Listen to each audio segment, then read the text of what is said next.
Hi, I'm Kienalt. I'm going to be attempting to explain the story of the game that we're currently looking at using only the information that you're able to gather from that game, not looking at any outside sources or any future games. Now, I'm inevitably going to miss something, but the goal is that you understand the story about as much as I do, which is only somewhat, but that should be enough to sound confident to someone who has never heard of the game before. If you want to have an abridged version of this video, here's a link to the end of the video where I attempt exactly that. Let's start taking on this behemoth. So, this is Sora. He's an overly optimistic young man that isn't afraid of anything. He loves exactly two things: big shoes and his friends. And conveniently, they both typically come in pairs. This guy would give himself up at the first sign that would be convenient to someone he met once 15 years ago. The two people that happened to be in his vicinity when he decided they would become his personality are Riku and Kairi. Riku is Sora's bestest buddy, always giving him a hard time and throwing snide remarks, competing against him in every single aspect of life, but ultimately he's a constant source of motivation for Sora to improve himself, acting as the main rival from the beginning to the end. And Kairi is also there. They all live on the coast next to a tiny island where we start the game. This island is their entire world and is called the Destiny Islands. But we're only allowed the one island and Destiny. There are other people living here, like these other characters from Final Fantasy games I've never played. But we're going to do the exact same thing that the game does and forget about them as soon as they aren't on screen anymore. We start the game with Sora having a funky dream where he represses his Catholic upbringing, I think, and has to choose between a sword, a staff and a shield. These represent his strength, intelligence and resilience. Or perhaps his attack, magic and defense abilities. Or just bonk, blast and block. We use our choice to beat up a big shadow demon, which I think is an allegory for puberty? Anyway, he wakes up with Kairi staring at him like she was trying to possess him in his sleep, and she immediately puts him to work so that he doesn't think about it. Riku is off to the side studying the blade. The three of them want to escape island life, and the plan that they've spent years constructing is a raft. They want to sail into the vast ocean on a tiny strip of wood with 3 fish, 3 mushrooms, 2 coconuts, an egg and 1 bottle of water. I give them 2 days before Sora offers himself up for the good of a group. Oh, and while collecting one of the mushrooms, we find an actual ghost chilling next to a random door in a cave. One who knows nothing can understand nothing. He calls Sora a dummy and leaves. While all of this is happening, we cut over to Disney World. The king of Disney World, Mickey Mouse, has left on a mysterious mission. We find this information out from Donald Duck, the court wizard who is freaking out and looking for the chief of the guard, Goofy, and I kid you not, Goof. This is super important since it establishes that magic exists and Donald is apparently very good at it. This stands in stark contrast to the actual gameplay, where Donald has the endurance of a champagne flute flung into a washing machine filled with bricks. We also find out why Mickey has left, and apparently he's discovered a cosmic horror scenario where the stars are disappearing. Faster than they normally are, I mean. He's gone to find a key, which is about as vague as is physically possible in trying to tell someone where you're going. Except no, he's not finding the key, he's sending Donald and Goofy to find it. We don't know what he's actually doing at this point, but it kind of looks like he bailed and delegated the task to his advisors. A true king indeed. They leave to find the key in a spaceship made of Lego. Following this, it is the eve before the departure, and for some insane reason Kairi suggests she and Sora abandon Riku and take the rafts themselves right now. Seeing that Sora is hesitant in joining in on her little mutiny, she immediately backtracks by saying it's just a joke. Luckily there isn't any maritime legislature in this world, and she avoids a court-martial. She also asks Sora to never change, which is a bit of an awkward thing to say to our protagonist, but I honestly doubt she would notice if he turned it to a literal coin in front of her. We cut to later that night, hearing Sora's parents, the one and only time ever. Sora! Dinner's ready! Come on down! and have a quick look at the island from the mainland, when a sudden storm causes Sora to rush back to the island to check on the raft, only to find Riku and Kairi are already here since he finds their boats. They have boats? What's the point of the rafts then? After dodging around some weird shadow goblins, he does find Riku though, who starts spouting how the door has opened, saying they can't go back and that he isn't afraid of the darkness. I'm not afraid of the darkness. What are you on about, mate? He then offers Sora to join the cult. Now, Sora is pretty ride or die, and does try to reach out, but Riku's being a massive knobhead and doesn't do the slightest bit of effort to take his hand. They both get swallowed by the darkness. Riku is gone, but Sora wakes up with a giant key and immediately decides to start hitting things with it. Heading into the cave, Sora finds Kairi fully invested in the ghost roleplay now, and she actually does attempt to possess Sora, also disappearing after the door bursts open. Flung out of the cave, Sora has to fight puberty again, but this time beating it opens up a black hole, eating up his entire world, which is fairly normal. We cut to Donald and Goofy looking up and noticing a star disappearing. The Destiny Islands. Every person Sora has ever known is now dead, but he gets to meet a cool dog that isn't as sentient as Goofy, so swings and roundabouts. Well, it seems like Sora got his wish of escaping his world, and don't ask me how he did it. Neither me nor the game knows. Where he's ended up now is a charming place called Travis Town, which has some of my favorite music in the series. The town acts as a sort of meeting place for lost souls, travelers, and people looking to lie low. Sort of like a tavern, but it's the entire world. There are a few people that Sora meets here. Firstly, we see Sid running a small shop, who seems to take a liking to this spunky upstart. There's also this one guy that died from embarrassment after tripping in front of a child, and then one of those creatures appears that attacked the island. We also meet Squall, who prefers going by Leon in this world. After asking why he's wearing 7 belts at once, he beats the crap out of us, and we meet the great ninja Yuffie. At the same time, Donald and Goofy are meeting with Aerith, and we get this fun double exposition scene where both parties find out the same information. The creatures that attacked us are called the Heartless, obviously since they don't have a heart. According to this universe, a creature that loses its heart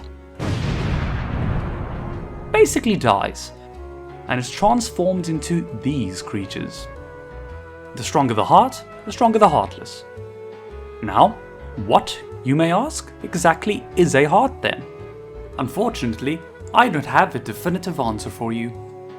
It seems to act as your soul, but also the link to your friends, but also your memories, but also your emotions, but also the soul of the world, but also your literal heart, and I'm not even so sure about that last one. Anyway, more Heartless attack, so it's time to find out where they're coming from. Donald and Goofy literally fall on top of the thing they're looking for, starting their trend of failing upwards, and a boss fight ensues with a giant armored Heartless.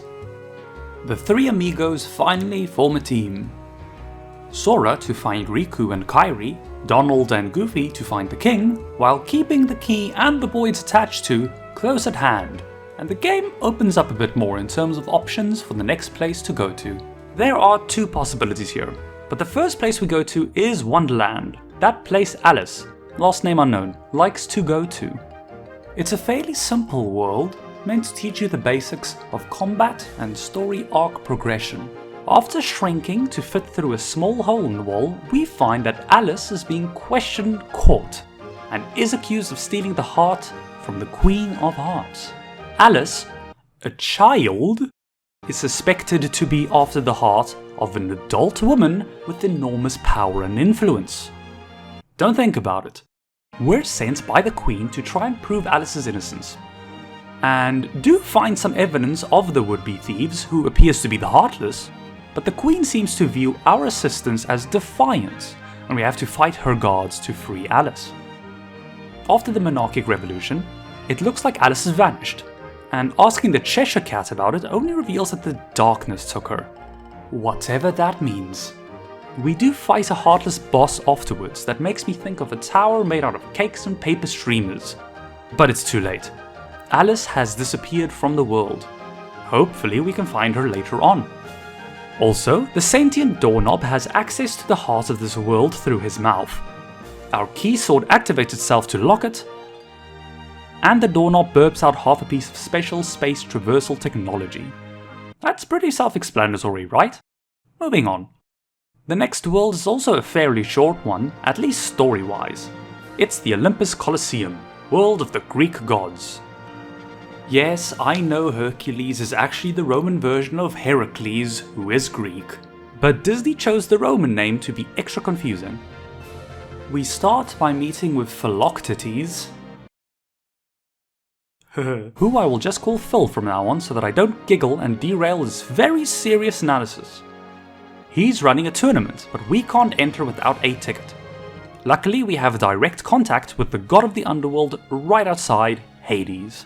He gives us a ticket out of the kindness of his heart, expecting nothing in return, no strings attached, just for the love of the game. Oh, and Cloud is here too. He's competing on behalf of Hades to kill Hercules in exchange for Hades' help in looking for someone. Unfortunately, we're a hurdle in that plan. Now, win or lose, Hades double crosses him and sends in Cerberus to finish the job. But Hercules jumps in to save everyone. What a lad. After evacuating, we return to the arena to relieve him of his duty and take on Cerberus ourselves. It's a fairly grueling battle against demonic rabies, and as compensation for emerging victorious, Phil dubs us as junior heroes.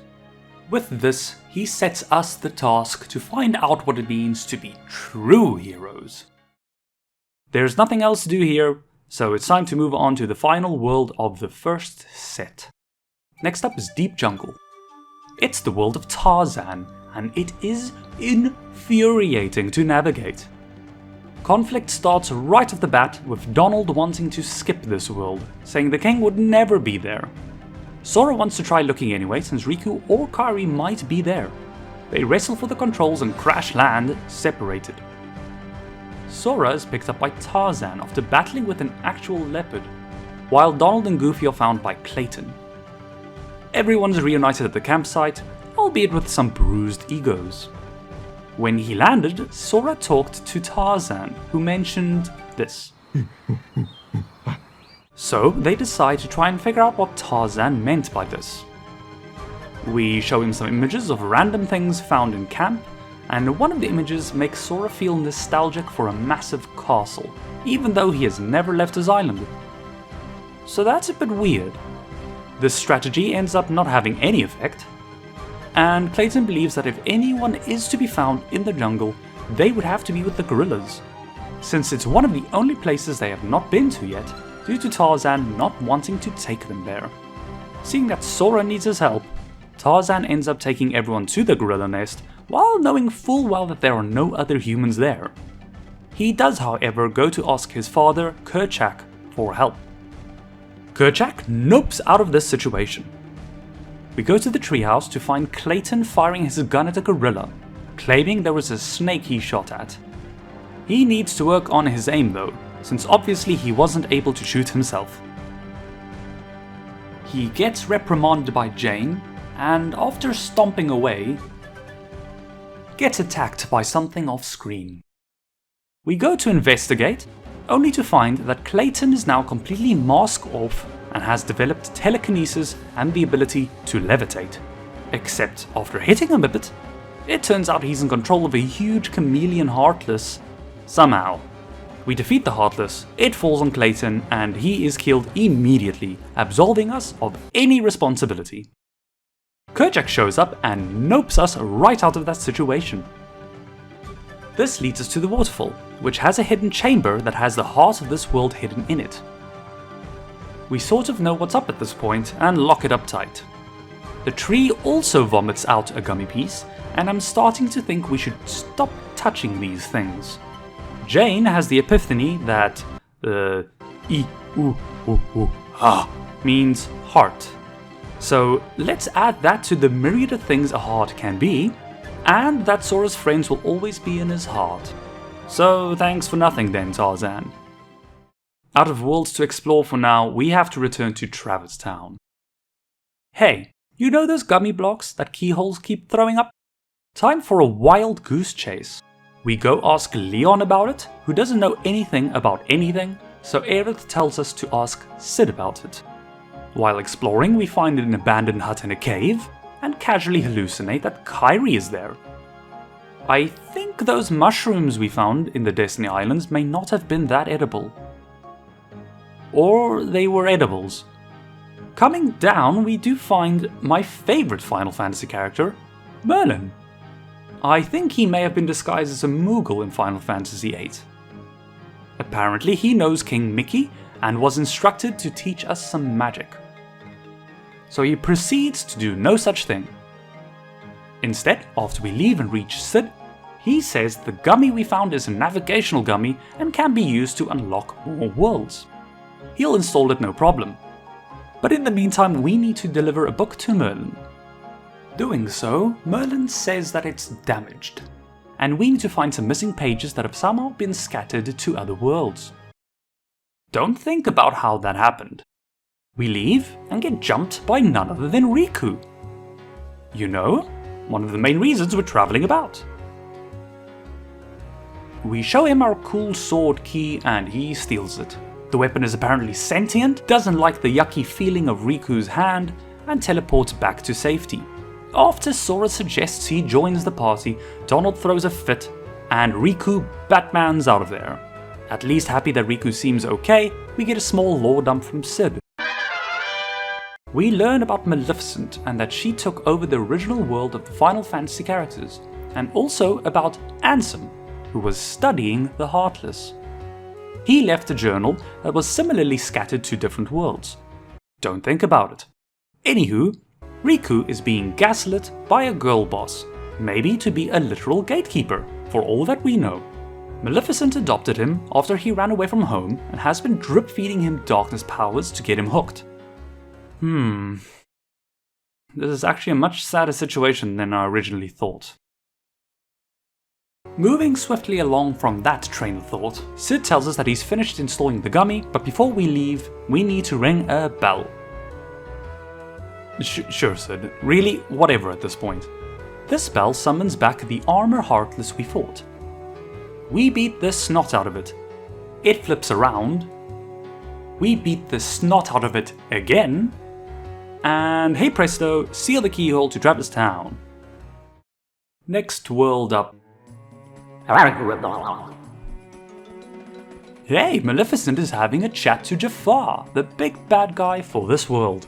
They are looking for the local keyhole, but also for Princess Jasmine. She is a part of a collection of 7 princesses called the Princesses of Heart, and they are required for opening some ominous final door. They're super duper important in this game, and then never ever again. The Heartless charge off, we go in the opposite direction and immediately find Jasmine.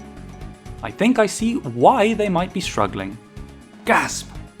Jafar followed us. So Jasmine runs away.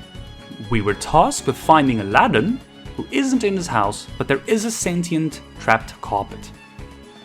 We follow it to the desert, and it transports us to the entrance of the Cave of Wonders, where Aladdin is sinking into the sand. Lots of Heartless show up, we easily deal with them, but Aladdin swallowed a lot of sand, and while trying to get it all out of his mouth, manages to say the exact right thing to wish all of the Heartless away. Bit of a monkeys and typewriters situation. Obviously, Aladdin found a genie lamp in the Cave of Wonders, and he wants to use it to woo Jasmine. Honestly, as far as wishes go, could have been worse. He's saving the last wish to free the genie, which is very noble. We need to go save Jasmine now, so Aladdin uses his second wish to save her. But he has no feeling left in his hands from all of the sand, so he doesn't notice Iago stealing the lamp right out of them. A small Heartless boss shows up and steals Jasmine for Jafar. Aladdin is very upset. Jasmine! Back to the Cave of Wonders we go, but now the Heartless have taken over the entrance to the cave. Somehow. We smash its eyes into tiny pieces, so it can't see us going inside. There are a couple of puzzles in here, but I hate thinking, so I take out my aggression on a pillar and we're allowed to continue. So, for Jafar's first wish, he wants to see the keyhole without buying it dinner first. Jumping straight into his second wish, he orders the genie to crush us. Which is an odd choice, as he could have just wished that we don't exist, or that we can't breathe anymore, or that our brains would teleport 40 feet into the air. Then at least he would only have to fight Donald. But whatever, we hit him repeatedly while dodging Genie. Jafar gets really mad and for his final wish transforms himself into a genie as well. You've seen Aladdin, I'm sure you know what's up. And if you haven't, I commend you for getting this far in the video. Anywho, Iago flies around with Jafar's lamp, we thwap it a bit, Iago drops it, and wouldn't you know it, being a genie actually sucks butt. Jasmine gets captured while all this is happening, which greatly upsets Aladdin. Jasmine? Jasmine! Jasmine! I swear, half his voice lines are just yelling Jasmine. We quickly seal the keyhole, skedaddle out of there, and let Aladdin have a quick sulk. But he's a real G, and keeps his promise to free Genie with his final wish. And would you look at that, Agrabah's done. There's a quick scene with Maleficent, Riku and Hades where we learn it was Riku who yoinked Jasmine, but in return, they've somehow managed to find a completely unconscious Kairi. How did they manage that, you ask? Hey look! A whale in space! Oh no! We've been eaten! But that's okay, since the same mechanics that govern Monstro, the whale, to be alive in space, allows us to be alive in him. I think it's a him. He's not very talkative, so it's kinda hard to know. We have some roommates in here, Pinocchio and Geppetto, so naturally Jiminy Cricket is overjoyed to see them. I haven't mentioned Jiminy? He's along for the ride as our chronicler, nothing else. Pinocchio notices someone, it's Riku, run through one of Monstro's many orifices, and the scamp decides he wants to explore. We go find him and hey look, Riku's here! He's being a knob goblin as per usual and runs off with the puppet. We chase him all the way to the stomach and he finally comes clean that he's being a jealous little bitch. The conversation is interrupted by the little wooden boy being captured by a cagey Heartless, and we team up with Riku to take it down. And by that, I mean Riku wanders about taunting us while we do all of the work. It proceeds to throw Geppetto's son into yet another hole, and Riku jumps straight in, quickly followed by us. Here we find Riku fully committing to his ass-hattery as he's taking Pine Oak hostage in exchange for possibly helping Kairi. What's wrong with her, I hear you ask, as well as Sora. Riku ain't telling. We follow him up the throat this time, and find the child thinking he's dying, and telling Jiminy as much, his nose grows. This raises many questions, since I was under the impression that that only happens if he's lying. So that tells me he knew he was going to be fine, otherwise it wouldn't be a lie, from his perspective. That just means he can objectively tell the truths about the universe, since the truth in this universe is universal. Pinocchio would literally be the single best lie detector in the world. Does God exist? Is objective reality perceivable? Do we live in a simulation? Is Riku a shit-gibbon? That last one we can find out though, since Riku does indeed just leave, and we face off with the boss Heartless one last time. Afterwards we cut to Riku, who is sad over Kairi seemingly having lost her heart. Why is her body here then? How did they find it? How long have they had her? Just don't think about it. Riku now gets fully lost in the source and gets control over the Heartless. Never does he stop to think that he might be on the wrong side, or why the people he's working for like to cackle in the darkness about trying to kill a child, a duck, and a dog. Back to Sora. No keyhole to seal within a living being, so time to move on. Next stop is under the sea. and Donald is nice enough to use his magic to give Sora a dolphin tail, himself some octopus feet, and Goofy full-on gets transformed into a turtle. Donald especially looks cursed, but he would make excellent takoyaki. Toriyaki? Tokiyaki.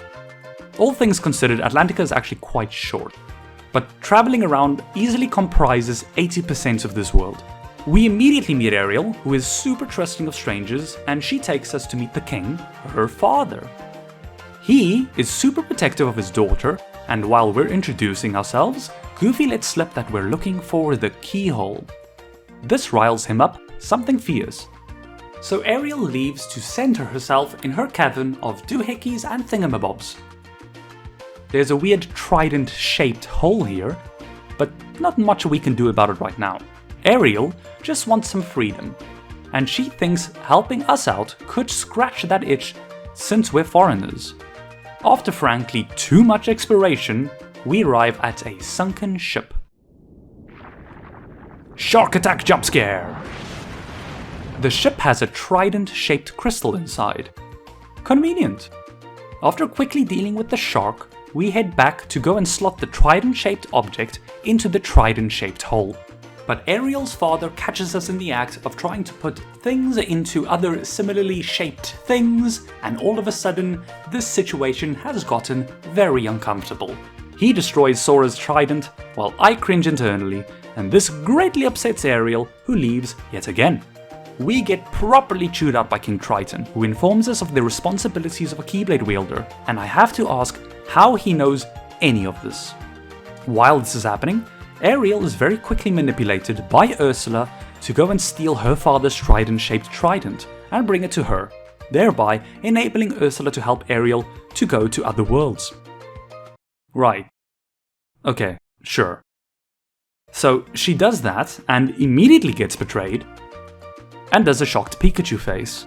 I suppose we'll have to fix her mess, so we go take on Ursula in her own home. This is one of my personal most annoying fights in this game, simply because of her two pet eels, who move fast, get revived, and never ever stop attacking. The whole gimmick of the fight is to overload Ursula's cauldron with magic, but they attack so frequently that I typically end up using more magic to heal myself than to damage the cauldron.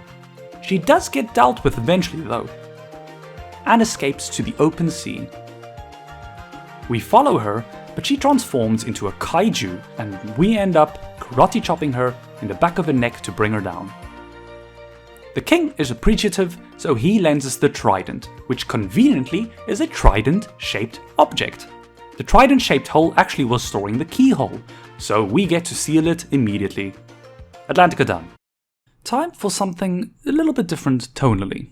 Now, I know The Nightmare Before Christmas is technically a Disney property, but having something made by Tim Burton be included in this universe makes me think of adding Edward Scissorhands as well, but all of his fingers are replaced with tiny keyblades.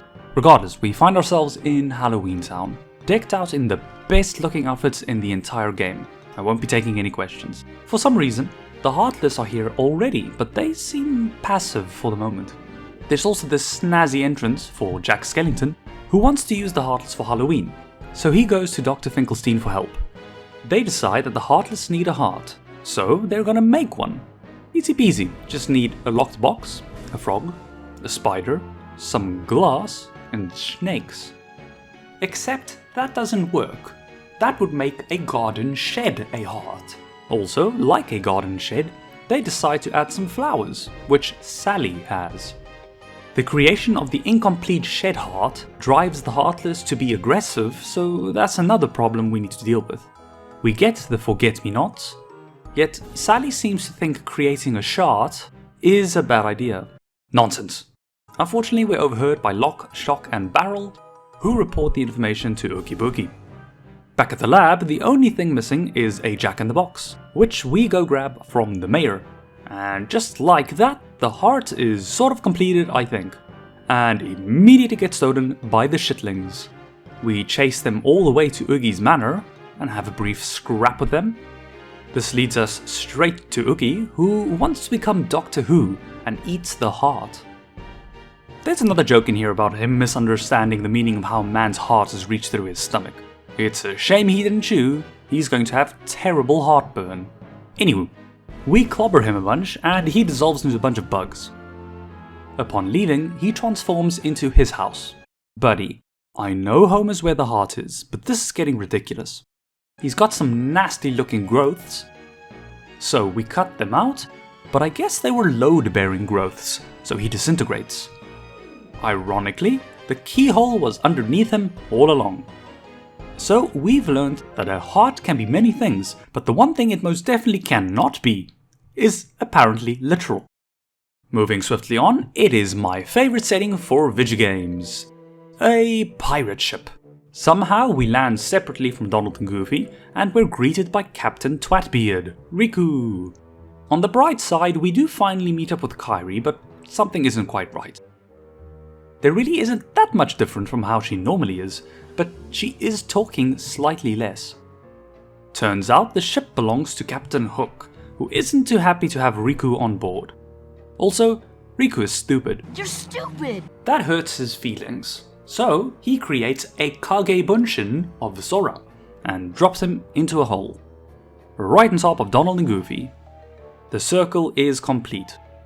We bust out with the help from Peter Pan, who is also a knob jockey of some report, but slightly less than Riku, so we work with him. He's looking for Wendy, but so was Maleficent. It seems like they suspect she is a Princess of Heart, which turned out not to be the case though. We find Wendy, who's bunking with Kairi. She seems pretty inert, but after reaching out to her, a small twitch in her hand shows us that she still has some emotion. And then she's yoinked away somewhere. There's a small battle with our shadow clone, and we find Wendy alone in her room. That's Peter's cue to leave with her. So we'll have to go fight Captain Hook ourselves. No biggie, except one small biggie? A normie? Anyway, he has a hostage. He forces us to walk the plank, right into the mouth of an alligator. Or crocodile, but the difference doesn't matter when you're about to be eaten. Thanks to some pixie dust that has been given to Sora, Donald and Goofy, they fly now. Time to deal with Hook. He has a very strange habit of jumping off of the ship to murder some flying kids. Throughout this process, he's flung overboard, and he doesn't have a Russell Crowe. And that Russell Crowe doesn't have a giant crossbow, so he doesn't have a snowball's chance in hell. Afterwards, Sora is experiencing heavy denial and would rather focus on telling Kairi that he flew, rather than think about the reality of the situation. We fly on over to Victorian England, my favourite made-up Disney World, and seal the keyhole in Big Ben. There's a quick flashback to Riku and Sora as kids, showing that Riku actually saw the keyhole to Destiny Islands. But I'm not sure how we're seeing that, since Sora wasn't there for that part. We do, however, see current day Riku be sad again, so Maleficamommy gives him yet more power. In the meantime, we found another Navigummy, so back to Sid to install the thing. While waiting for him to finish, Donald yells at Sora like he's dying. Sora! Which I think is his way of offering a pep talk. This causes Sora to enter a catatonic state, where he travels back in time to a baby Kairi for some lore on the origins of darkness and light. To summarize, there was a lot of light long ago, people fought over it, darkness appeared, took over everything, but light remained in the hearts of children. Thanks, Kairi Grandma. On a side note, her manner of speaking is very similar to the voice in Sora's head when he self-reflects in the beginning of the game. Flashback over. Sora thinks it was Kairi that called him to that place. I'm spending a bit of time focusing on this. It's going to be important in a little bit. But now we need to move on to the next unique world that isn't a Disney world. Hollow Bastion. Right after landing, the place is already fantastic looking. These upwards falling waterfalls, ice platforms floating around, random regal looking architecture. Oh yeah, this is definitely a Final Fantasy inspired location. Sora feels like he's been here before, similar to that castle image back in Deep Jungle. Maybe it's because of his spiky hair. Donald thinks he's just hungry. You know what, Donald? Maybe he is, and I think he's in the mood for a Peking dish. Climbing out of this hole leads us to the Beast of all people, having a confrontation with Riku the Numpty. Apparently, Beast flew here through space using only the power of belief, so maybe it's a good thing he isn't outwardly religious, or he might have been unstoppable. He's looking for Belle. Riku taunts him, Beast attacks, and Riku retorts by styling on him.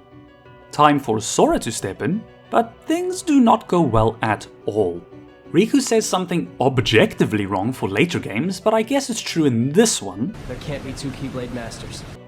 He then tries to steal Sora's Keyblade again, and this time is much more successful, having gotten so much practice at kidnapping. So now Sora is weaponless.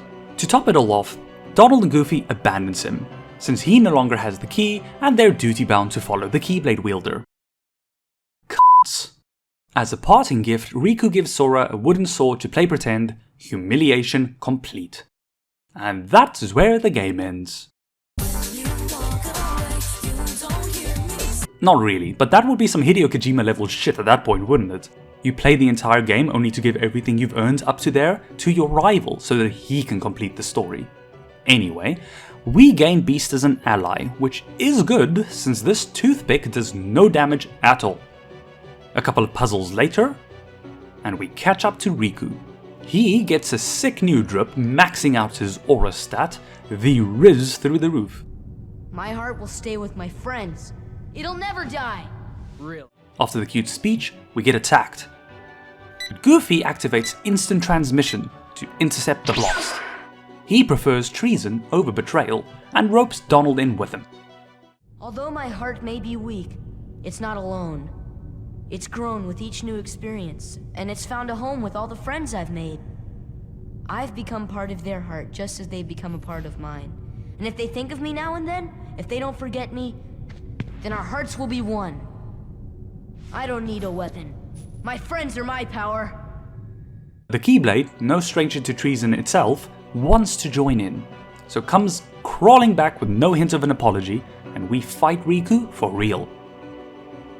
He gets his ass beat yet again, and runs away as per usual.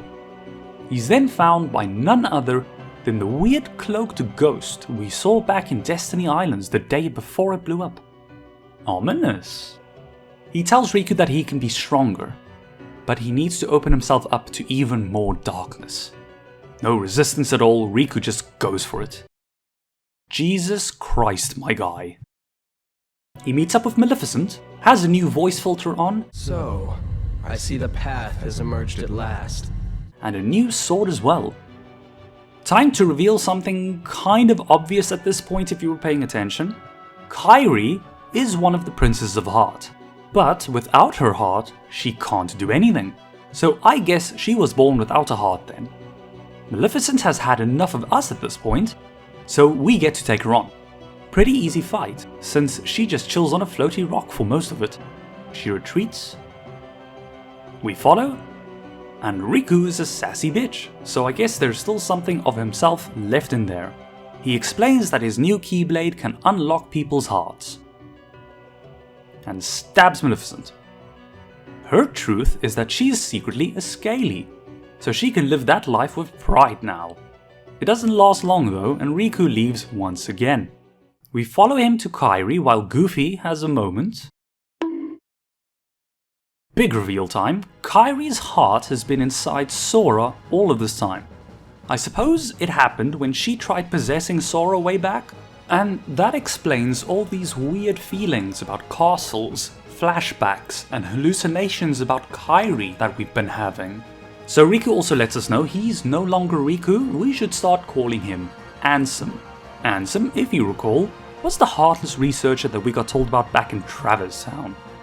Donald gets taken out with one hit, but that's fairly normal. Sora isn't too keen to let some guy be inside his best friend, so now we fight him for real. It's a very cool fight. And showing that there is even more of Riku still left, Ansem leaves after being defeated, conveniently without his weapon. Logically, Sora stabs himself. Kairi's heart is released, waking her up, only to have Sora disappear right in front of her. Honestly, it's a heart-wrenching scene with some great music. This single act also causes quite a lot of controversy later on, but also sets up the existence of basically all of the sequels, so I think it sort of gets a pass mostly. Anyway, Sora's dead. Ansem himself appears in his true form, and his voice is velvety goodness. The keyhole is now complete. You have served your purpose. He tries to take Kairi, but the ghost of Riku keeps him at bay long enough for everyone to escape. After they flee, we focus on a random little Heartless. We don't have a concrete goal at this moment, so I guess we'll just make up our own. Let's go murder Donald. We find him in the main hall, but he gets the jump on us and lands a few early hits. Kairi takes pity on us, being bullied by the weakest character in the world, which triggers a level up to a fully fledged Sora. Do all Heartless transform into Soras when you hug them? I don't think it's ever been tested yet, but this one definitely is a Sora, so I guess he's not dead anymore. Time to leave this strange world and recuperate. Righto, this next part is not strictly story related, but I'm going to mention it briefly. Time for some cleanup. Remember that book we took to Merlin? Well, it contains the story of Winnie the Pooh, except there are some pages missing due to damage. This results in Pooh losing his friends. So we find them one by restoring the pages, unlocking a new area, doing a minigame, and reuniting them with Pooh. It's all very wholesome and results in quite a few hilarious lines like these. Have you come to say goodbye to Pooh too? Or play Pooh sticks? You know Pooh. After completing the last page, we close the book to this adorable image where Sora has erased Christopher Robin from all existence. After this, we do a quick tour to the Colosseum. While progressing through the story, we unlock additional cups to take on, but for story purposes, we only need to do 3 of the 6 total. For completeness, I'll quickly cover them all. The first set is the easiest, resulting in a fight against the basic bitch armor boss. The second is slightly harder, and you end with a fight against Leon and Yuffie, which is cool. The third is slightly more difficult, but is basically just a repeat of the original story cup, since you square off with Cloud, but end with a 1v1 against Hercules. Beating him causes Sora to sort of understand what it means to be a hero, and also unlocks the ability to move a big stone in the lobby that was hiding a tiny keyhole. Seems a bit weird, but okay. For the optional tournaments, the cup after this one is the longest one, and it ends with you fighting first against Hades, which is quite cathartic, and finally against the Rock Titan, which is cool as hell. After this, there's an interesting cup you can do against the Ice Titan, and finally an extremely tricky fight against Sephiroth, an adversary of Cloud's. There are also some unique mini-bosses like the Phantom in Neverland, a mecha snake thing in Agrabah, and a Jedi in Hollow Bastion. That last one is really, really cool for reasons I'm not allowed to explain in the context of this game. Maybe rewatch this video when I finally cover Kingdom Hearts 2. That's basically all the major cleanup in the game. No, I'm not going to talk about the 101 Dalmatians, you can't make me, and we head back to Hollow Bastion. Nothing too much to do here, just go through this rainbow blender. After fighting with a demon rhino, we seal the keyhole, except not immediately, since Leon and the gang are outside and they want to have a chat. They inform us that defeating Ansem will somehow result in the restoration of the Lost Worlds, but also that the pathways between worlds will be sealed up again, so no traveling around anymore. I legitimately have no idea how any of that works, but I found not thinking about it really does help quite a lot with trying to follow the story. Leon drops some sage knowledge and we finish what we started. Speaking of, the Lost World is an ending of sorts, so in a very badly translated kind of way, we're going to the end of the world. The light-hearted tone of the game changes here. The visuals of this place are quite striking. It's very eerie, with the same chilling music from the start of the game. A pseudo-black hole is off in the distance, with rocky islands the size of tiny boulders dotting the landscape. Every now and then we're flung into combat by being enveloped by a dark explosion, transporting us into a subspace realm against Heartless that are shaped like angels and demons. It's very stylistic. Entering that far-off black hole takes us to a massive crystal crevice, which we descend deeper into, only to arrive in a void, interspersed with solitary towers shining with columns of light. We can enter these columns to revisit the worlds we've sealed, and the 100-acre woods offers a brief respite against the constant onslaught. The final pillar is a column of flame, and entering it leads us to a hallway. A dark hole where we came from, a massive Heartless symbol on the opposite end. A door opens into a lab with this strange machine inside, and it very formally exposits the rules governing Kingdom Hearts. I'll write it out for you on screen if you want to pause to check it out. Only way to go is the way back, but now the Pillar of Fire has turned into a dark pit. We need to press forward. And what we find on the other side is the literal devil.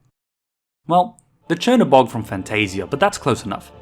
One airborne fight later, and we descend into the mountain that the devil used to inhabit. Deeper and deeper we go, until we cannot go any further. A Heartless sigil stands in our way, and wave upon wave of Heartless appears.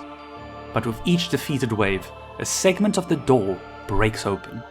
After a grueling gauntlet of foes, we proceed to the calm before the storm. Inside this peaceful grotto stands a door identical to the kind we saw during the beginning of the game. And from it, only Sora hears voice telling him not to be afraid, and that he will be the one to open the door to light. And with that, we go through to the Destiny Islands? Except there isn't the usual upbeat island style music. The landscape shifts and changes while we go over to Ansem, who has now completely taken over Riku. He waxes poetic on philosophy, but Sora is a layman and he cares not. He has to resort to violence, which Sora obliges, but silly Sora, this is only phase 1. He retreats to the mountain, and now it's a 1v1 since Goofy has that moment again, but also infects Donald. We take on our old friend Puberty again, which is important since all versions of Sora after this game have a deeper voice, before moving on to Ansem. Beating him this time takes us into the true abyss, with a massive shining door in the distance. Also, Ansem has turned himself into a boat. Or maybe a ship. Ships travel on seas and oceans, and I guess this is an ocean of darkness if we're trying to be poetic. Regardless, he looks really silly, especially with the juxtaposition of the most intense music orchestrated for the game. He's also nabbed Donald and Goofy. So, after beating him up a bit, Sora goes to rescue his pals while Ansem has a bit of a nap. The three of them gang up on Ansem, and he blows up. Except, no he didn't. He opens up Kingdom Hearts. Somehow? Certain that it contains the most powerful darkness. The lifelong researcher gets destroyed in a debate against a literal child though, losing his accreditation and causing him to die out of pure shame. Or maybe radiation, since Kingdom Hearts is the purest light. We have to close the door now though, otherwise, I don't know, something bad is going to happen, I guess. I don't really get it since it was closed when we got here, so it shouldn't have any impact on restoring the worlds, but keeping it open seems bad since there are Heartless on the other side when we look through. We struggle to close it, but Riku shows up on the other side to help us close the thing, as well as King Mickey, who somehow found a Keyblade himself there. Now I'm exceptionally confused. How are they on the other side? How did they get there? When the door was opened, why did Ansem get destroyed, but all of the Heartless on the other side didn't? Or Riku for that matter, since I would assume it has to do with being connected to the darkness in some form, and I don't think Sora, Donald, Goofy, or Mickey would be affected. Why does the door need to be closed from both sides when you can open it from only one of them? Why can't they come through to the side and help to push it closed? Why don't we go through to help them? What happens to them when the world gets restored? What happens to us when the world gets restored? Why is my brain leaking out of my ears? Don't think about it. Together, they close the door, but also shut out Riku and the king on the other side. And then the worlds start getting restored, but also drifting apart. For some reason, Kairi is here. I give up. They do get to say goodbye, and that they'll see each other again. Sora ain't done yet. He needs to find Riku and the king wherever they are. And that's the game. And would you believe that this is the simplest one? Boy finds key, loses home and friends, finds new friends. They go through space, use key to lock worlds. Bad guys need princess to open door. Find girl, lose girl. Find friend, lose friend. Find girl, lose girl. Find friend, lose friend. Find friend and girl, lose both. Find friend, friend takes key and friends. Take them back, friend leaves. Friend is evil and girl is princess. Boy is also girl, so seppuku. Boy is blob, then back. Boy fights evil again. Boy fights evil, but boat. Boy fights evil, but boat again. Find friend, lose friend. Find king, lose king. Find girl, lose girl, end.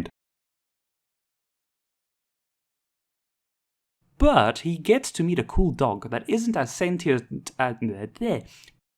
We're sent by the queen to... Yes, I know, Hercules is actually the Roman version of Heracles, who is Greek. But Hercules... Sora talked...